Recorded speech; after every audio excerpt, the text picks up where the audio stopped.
Welcome to the Serendipitous Rebel podcast. I'm Wendy. And I'm Krystal. This podcast is for the adventure-loving, purpose-driven, action-minded, authentic, and rebellious entrepreneurs. Just like us. And just like you, we are trying to figure shit out. So join us as we talk about business and life and everything in between.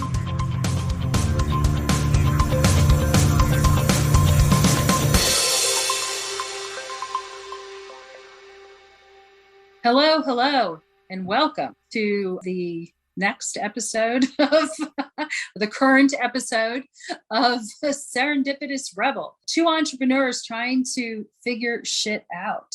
Hi, I'm Wendy, and I'm here with Krystal. Our topic today actually comes from something that happened to me recently. I had realized that I had amped up my workout schedule in order to hit a goal. Now that I hit the goal, all of a sudden it dawned on me, why am I still doing this same schedule? It took a little glitch in technology, surprise, to give me an opportunity to step back and say, wait a second. Using this as an example, Krystal and I were talking about, really, this fits almost any element of our lives that are, when we're goal oriented. For most of us, we set goals, especially in our businesses. And really, at what point do you have to ramp up? And then at what point do you say, okay, I've hit that goal and I've set a new goal, but do I have to continue at the same pace? It's a matter of pacing. And I think all of us are different in terms of pacing. I think even you are different, Krystal. Yeah. Oh, I think so. Definitely. So for reference too, for everybody listening, Wendy was doing how many classes a week? Oh God. So I was doing, do I really want to say it? I kind of want, if you're comfortable with it, just I want to really highlight it. Okay. We have this thing where for Pilates, how many classes do you take? It's kind of like a participation where when you take a class, you get a little check kind of thing.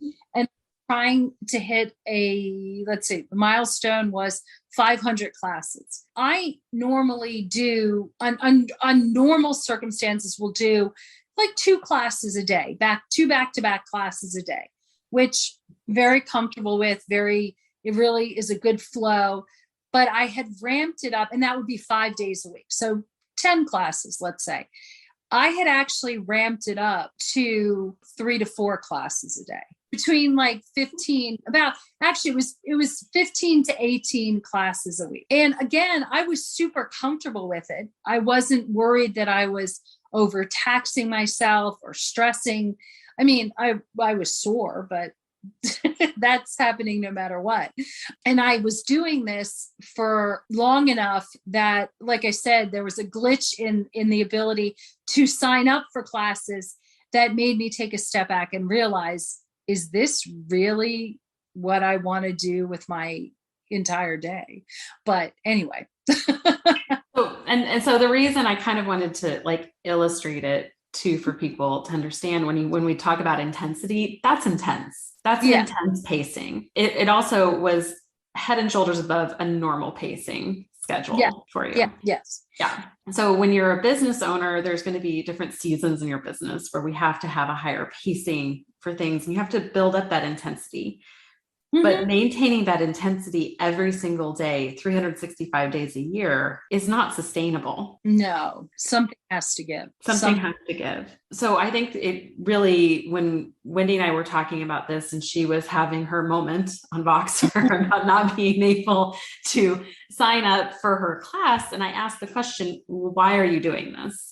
Which I think is a really good, important question to ask yourself, no matter what you're doing, whether it's signing up for a bajillion workout classes or anything else that you're doing in the business, and you're stressed out and you are anxious and you really want to get this done. Well, why? Why is this important? And why do you want to do this? being able to ask yourself, okay, at what point can you put your foot on the gas and accelerate a little bit harder in the season? Because maybe you're in the middle of a launch, or you're getting ready to do a new program, or, right now we're launching this podcast and we're getting ready to launch something in Serendipitous Rebels. So our foot's a little bit more on the gas than normal. But ideally, we got into entrepreneurship to have flexibility in our days and our schedule. And so to find a little bit of a better pacing, it's nice to have seasons in your business where you can let it off, because keeping your foot on that accelerator 24/7, that's when we lead to burnout. Oh, definitely.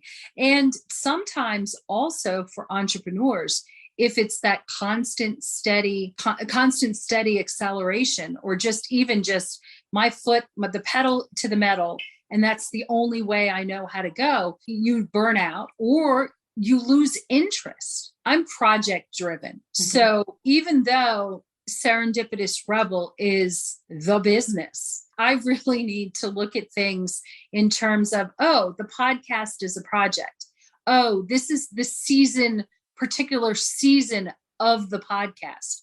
So I don't necessarily think to season 2 or season 3 or anything like that, because what needs to be done to complete this particular project? Like, what needs to be done to reach 500 classes? And I think then it's the natural next thing is, okay, I can set another goal. Because it really, ultimately, it's all about setting goals which directly relate to your purpose, to why as you said, your why, and having everything aligned. I think that it's really important always to be evaluating. But like, before you set the next goal, my next goal is 750 classes. I promise it's going to take me a little bit of time to get there. I have mathematical formulas set up that say exactly when am I going to reach that goal, with a little bit of a sliding scale. Well, I think that's important in goal setting. You have to know the end result. Goals should have deadlines, they should have objectives, and they should have milestones. Yes, exactly. Along the way. That's beautiful. That's exactly the way it should be, but it should have a pacing. Because were not going to get from 500 to 750 in 1 week. Oh, dear God, no.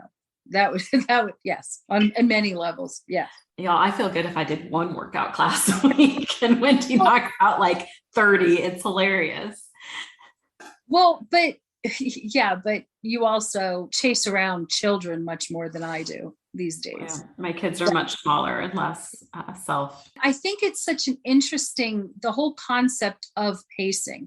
Because, and it ties into what we talk about all the time. It ties into knowing your why. It ties into having systems in place. Really, and it ties into trial and error. You see if it works. Maybe it doesn't. Maybe it does. Whatever it is, and then you want to fall into just a natural, comfortable. You wake up in the morning. You're super excited about what you're doing. You know the valleys and the ups and the downs of your day. We talk about, I think fortunately we're both more late morning-ish. I think you hit either one of us at 3:00 in the afternoon, and I'm much happier on the couch not snoring, but on the couch. Yes, the time.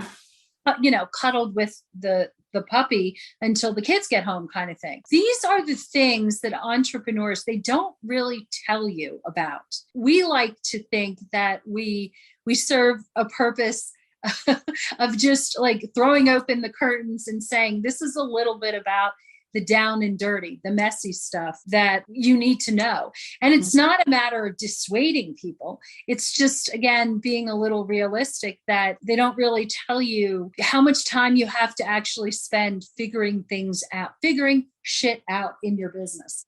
Yeah, because there is a time period and a time frame that's realistic to get things launched, to get things out to market, to get things done. And I don't care if you are a coach, or if you're a service provider, if you sell a product, it takes time to deliver your services or your product or your coaching to the world. It also takes time on the back end in your business to get everything ready to go. Your business doesn't magically just happen. And so we've had that problem in past businesses where the pacing hasn't been on point. It did lead to burnout. It did lead to big crash and burn, because we could not maintain the high pace of launching this and launching this and launching this and launching that. And not only could we not maintain the pace, our audience couldn't maintain the pacing of it either, because you need audiences to buy. And if you're constantly throwing out a new product or a new course monthly, and you're constantly in sell mode, eventually people turn you off as well. But yeah, you lose interest. You're not passionate about it either. So finding a way to have seasons in your business of selling and promoting and relationship building, also recharging and rejuvenating. Yeah. Yes, exactly. Thing is, and I'm saying this publicly right now, like we've talked about taking off, just shutting down, isn't it August and December? Mm-hmm. We didn't really talk about it for this August but anyway, I'm putting it out there. December, we're taking. It's about setting the realistic expectation of, okay, what are our priorities? Our priorities are families. Our priorities are holiday seasons. It's our incorporating, different traditions and religious traditions into our families. It's being able to take the time to focus on those things. Mm-hmm. And then also taking the time to really shut down, turn our brains off and recharge, because our batteries are drained at a certain point. And we need the ability to say, I need to take a minute. That's right. Yeah. I need to have a slower pace.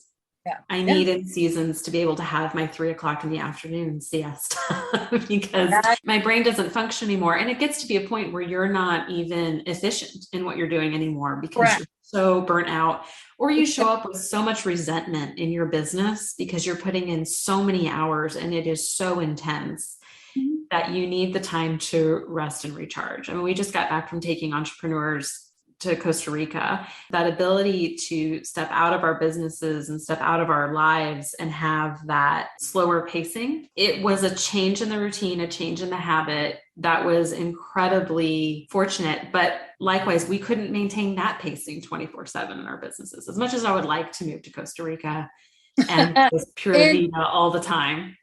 And, what's also interesting is coming back from that.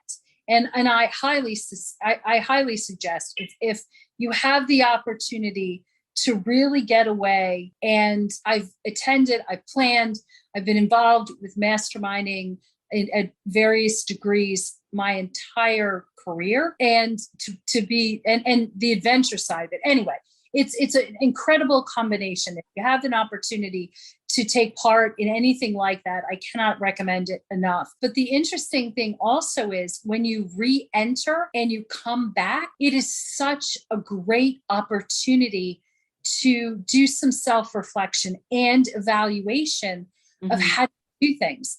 I don't know, because we've been back now for, I guess 3 weeks. Yeah, almost a month. Maybe something like that, 3 weeks, a month, something like that.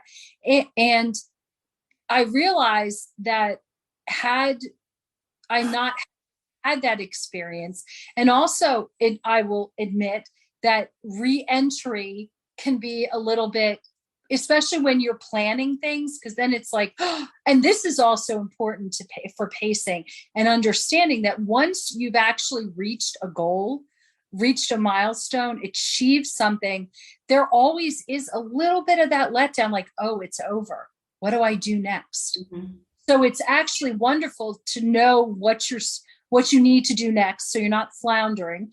But at the same time, to take a step back, to acknowledge the fact that, yes, this is, you've achieved something, you do your celebrating, and you look at and evaluate and reflect, are there changes that I can make?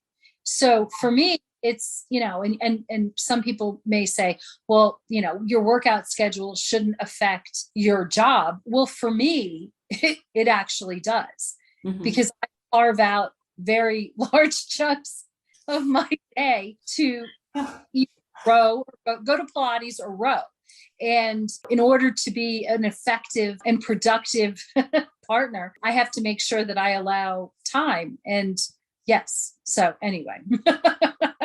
No, but again, you had a priority that is tied to your purpose and tied to where it is that you want to be.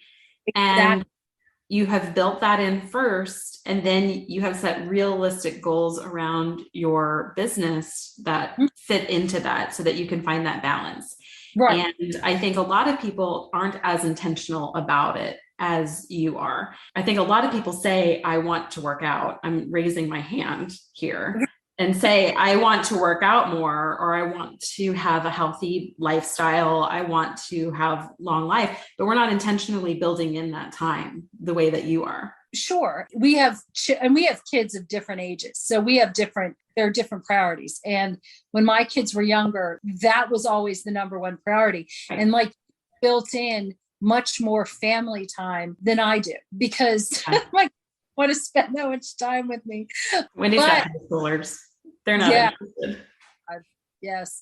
And I'll be an empty nester before I know it. It is. And and also the fact that we've done the solopreneur thing. Mm-hmm. And I've had other entrepreneurs say, well, why would you want to take on a partnership? Why? Because there's a lot of reasons. One, I'm a very social human being. I like having the camaraderie. I like having the partnership. I like voxing. Anyway, again, that would be about boxing. I thoroughly enjoy that. Also, if I am doing everything myself, oh Lord, forget it. It actually just doesn't get done. As I'm far more productive in our arrangement than I have ever been on my own. Yeah, but it's just recognizing like your pacing and what your capacity is too in your pacing. Because if Wendy said, I am a big proponent of using my calendar and time blocking my calendar, and my family time is built in, including my morning family time. Most to be realistic about what I'm available to get done during the day. I can look at my calendar very easily and know after 4:00, I cannot work. I have to pick my kids up, and that time frame is even shorter now because I have to pick my daughter up every day. She can't ride the bus. So knowing that, I know, okay, I can only work between these hours and these hours. Knowing that forces me in my business to have longer runways for launches. It forces me to say, we're not going to launch that event next week. We're going to launch it on this date, and set realistic deadlines, because I can visually see what my availability is, and I can visually say yes or no to commit to this project, to commit to that project. I had somebody on the phone with me this morning asking about doing some marketing services. And I could realistically then say, yes, but I can't meet your deadline. It has to be a week later or 2 weeks later, and set realistic pacing and realistic budgeting of my time, because I just know where I'm at and all of the things that I'm doing. And I think that that's really good and really good to know. What I love about Wendy is she's really non-negotiable about her prioritized time to do certain things. I think a lot of entrepreneurs look down on that, and we want to wear busy as this badge of honor that I work 100-hour a week as an entrepreneur. While there's seasons that we've done that, and seasons where that's important, and seasons where that's okay, I think if you're doing that every single day for 10 years, one of two things happens. You're either completely burnt out and you've hit a brick wall, or if you take really good stock at the other areas of your life, something else hit a brick wall along the way. It's funny you say that. I remember one of my first jobs out of college where they would keep track of how many of like our timesheets. If you didn't log in 50-hour weeks, you were like a loser. And look back, and it's funny. I have very few regrets in life, but there is a regret that I missed a friend's wedding. I had to work. When I look back again, I have very few regrets. That would be one of the biggest ones, that I allowed a job to get in the way of a friendship. It destroyed, actually, that whole thing, it destroyed a friendship. It was my own fault. It was my own doing. But it was this whole concept of, well, it talks about priorities. It talks about, and I look back and I'm like, and what did I get out of it? Looking quite a few years later down the road, what did I get out of it? And I think that now it's such a different way to look at things. Back and tell my 20-something self, anyway, I can't, but if I could, I work would. less, party more. Work less, party more. Yeah. Well, I don't think I wouldn't have survived if I partied more. Yeah. No, I agree. Well, seasons are natural too. Like we have seasons in nature. There are tides. There's a natural ebb and flow. There's moon phases and moon cycles. You guys, this is biological. It's natural. And so I don't know why we wouldn't have the same thing in our businesses and in our personal lives too. Wendy and I are in different seasons of life. Mm-hmm. She has older kids. I'm going to out her. She is older than I am. Oh, I'm old. We are in different seasons of life. And oftentimes we have to acknowledge that as business partners and as friends when schedules don't mesh up as easily as we would like it to, or when we have competing priorities. And again, just acknowledging that in your business and being really realistic about that is a very healthy way to be, because I think a lot of people live in denial about the season of life that they're in. Yes. And try to force things that really are not going to work because we're not acknowledging, hey, I think you're in a season in life where you need to ease up off the gas a little bit and take stock of like what's going on around you. Or in some cases, we should just slam on the brakes entirely. In other areas, also acknowledging like, hey, this is the time where we need to step it up. So we need to shift some priorities. Like in launch week, very realistic about the fact that, hey, I can't pick up the kids every day this week. I got way too many other things going on. I need help. So I either need to hire help or I need to really nag on my hubby a little bit more, but then he's going to have to give up other things in his area, in his life too. He's going to have to take his foot off the gas and he's going to have to put it more here at home.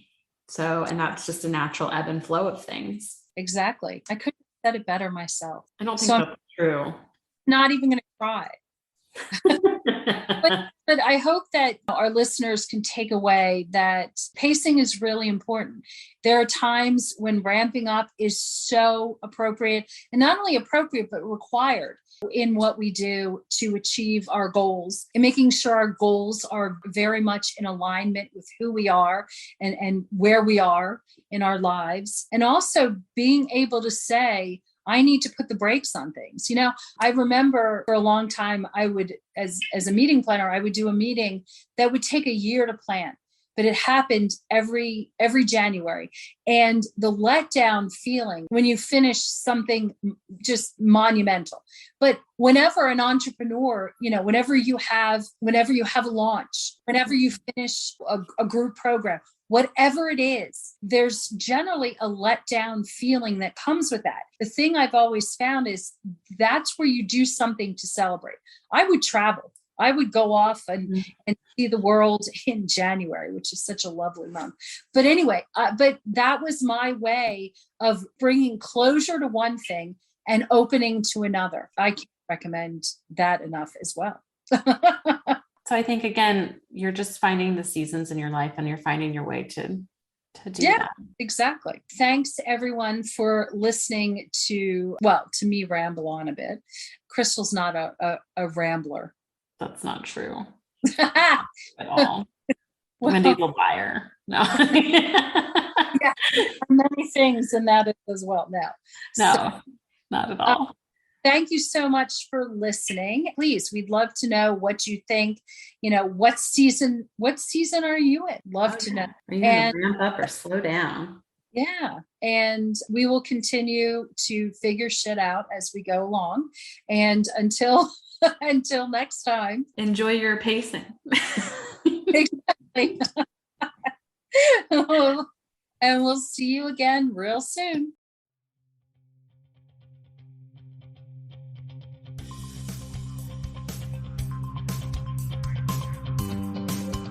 Thanks for listening. Be sure to subscribe and leave us a rating. But only if you liked it. Otherwise, just keep it to yourself. You can learn more about our upcoming masterminding opportunities on our website at serendipitousrebel.com. And if you have topics you'd like to hear about, be sure to submit them on our website or DM us on social media. Hey, see you next week. Bye. Bye.